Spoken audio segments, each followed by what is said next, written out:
Right, so I'm going to show you guys how I do my rendering art style type of thing.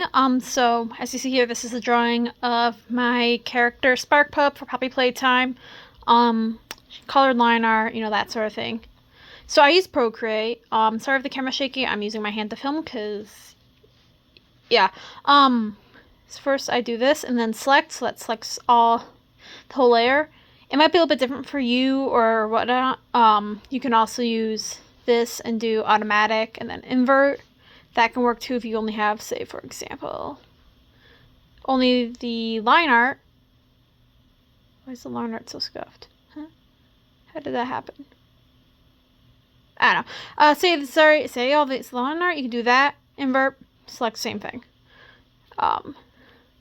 Do a new layer, select multiply. I personally use a brush I call Avatar maybe. It's just a modified syrup brush to be more softer and rounder. So we'll just that versus that. Or you can use the airbrush. That soft blend really depends. When I multiply, you go select, turn to a darker coloring of your choice. Figure out where the light source is. I'm pretty good on guessing, okay, the light source is in this area, it go, but some people find it easier if you actually draw, say a circle or something. That's actually a trick I learned from an artist called Aaron Blaze. Look him up, he's awesome. But basically, you can go, I'm going to use my brush that I like, but again, it really doesn't matter what brush you use because in the end we are going to just Gaussian blur it.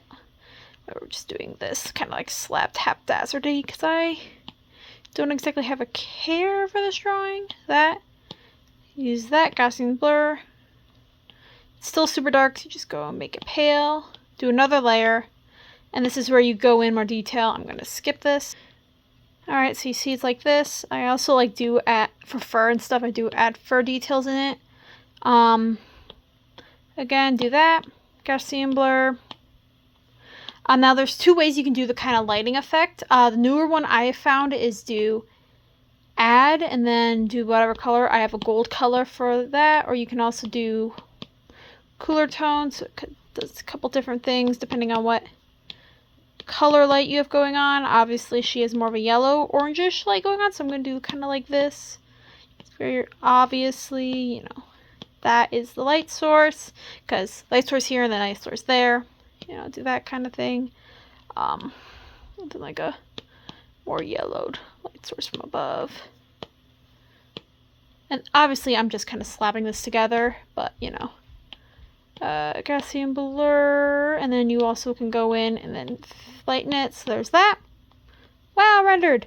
Or you can also go in, if you have a darker scene, another multiply. And I think this will work in any app. I just use Procreate. Then you just go bap. Go in with an airbrush for this one specifically, and then again do that and that and stuff. If the scene is darker, so you can get that kind of more subtle-ish glowing effect you kind of see. So, you can either do, or you can also combine the two to get that, which honestly looks pretty nice. But yeah, hope that helps.